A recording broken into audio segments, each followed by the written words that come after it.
El súper t'emboliques amb 0% natural i integral? Respirem i fem-ho simple. La clau és mirar la cara B, llista d'ingredients i ordre, no l'eslògan del davant. Imagina que construeixes en 3 blocs: base, ingredient 1, funció, per què hi és, i quantitat, posició a la llista. Si encaixen, la peça aguanta. Amb uns exemples serà més fàcil. Primer cas, iogurt natural i iogurt 0%. Mira quina és la base. Si porta edulcorants i aromes cap al davant, no és el que penses. És millor base de soja i a continuació ferments que base de soja i a continuació edulcorant, aroma, etc. Segon cas, pa integral.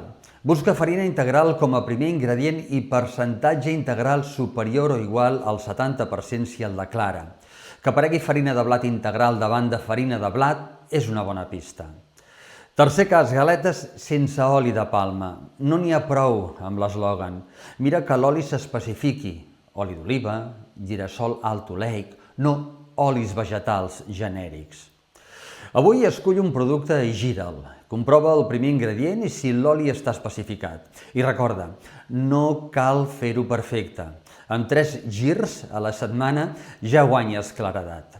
Segueix-me per més guies d'etiquetes clares. Demà a les 7 de la tarda, des d'Arenys de Mar, nova sèrie.